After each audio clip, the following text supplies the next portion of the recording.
بے شک ہمیں جنت نصیب ہوگی۔ ایمان کے ساتھ، اعمال کے ساتھ اعمال بنائیں گے۔ لیکن آج میرے دوستوں اور بزرگوں، ہمیں غور و فکر کرنے کی ضرورت ہے کہ آج ہماری جو فکر ہے، آج اسباب کے اوپر فکر ہو گئی، اعمال کے اوپر نہیں۔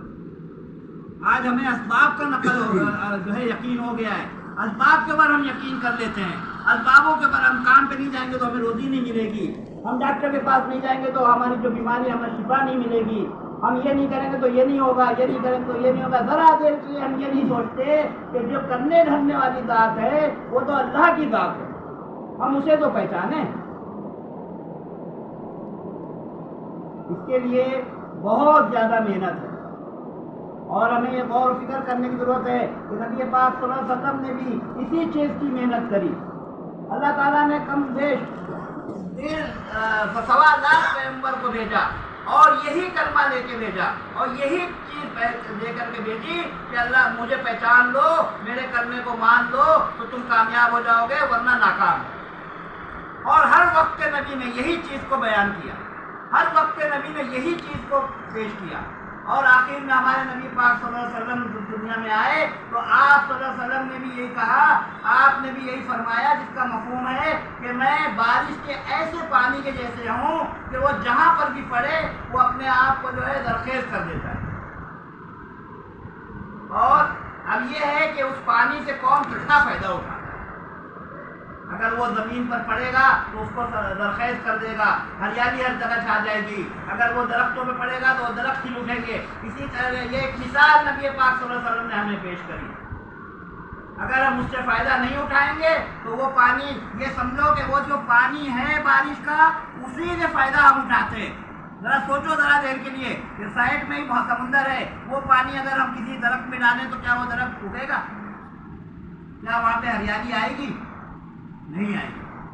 میرے دوستوں اور بزرگوں، ہمارے نبی نے یہ جو مثال دی اور اس کے بعد میں ہمارے نبی کی محنت کو دیکھو، ان کے انہوں نے جو دین یہ ہم تک جو پہنچایا، اس کی ان کی کس قدر محنت ہے، کتنی قربانی ہے، جب جا کر کے یہ دین ہم تک پہنچا ہے۔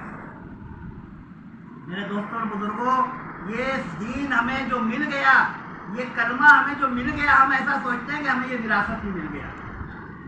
بے شک غور کرنے کے لیے تو یہ ضرور وراثت بھی مل گیا ہے، لیکن اس کا ملنا فخر کی بات ہے، لیکن اس کو سنبھالنا جو ہے بہت بہت فکر کی بات ہے۔ اگر ہم اسے سنبھال نہیں پائے تو ہمیں بھی گمراہ ہونے میں کوئی دیر نہیں۔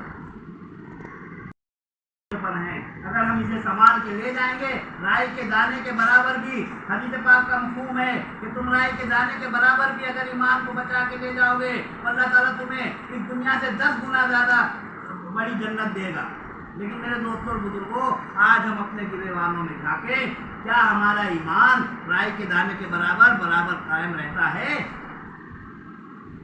مسجد میں جب ہم آتے ہیں تو ہمارا ایمان کی شکل کچھ اور ہوتی ہے، باہر ہم جب جاتے ہیں اپنے کاروبار میں لگتے ہیں تو ذرا سوچئے، غور کریے، کتنے لوگ ایسے ہیں جو غلط بات نہیں کرتے، جھوٹ بات نہیں بولتے، جھوٹے موٹے حساب کتاب نہیں کرتے، کتنے لوگ ایسے ہیں؟ کیا یہ ہمارے ایمان کی ذرا سی بھی کوئی ایسی سمت ہے جس میں ہم جھوٹ بولیں اور ہمارا ایمان سلامت رہ جائے گا؟ جس میں ہم غلط بات کریں، وعدے پہ پورے نہ اترے، ہمارا ایمان سلامت رہ جائے گا؟ ایمان کے معنی کیا ہے، پہلے ہمیں یہ سمجھنا چاہیے۔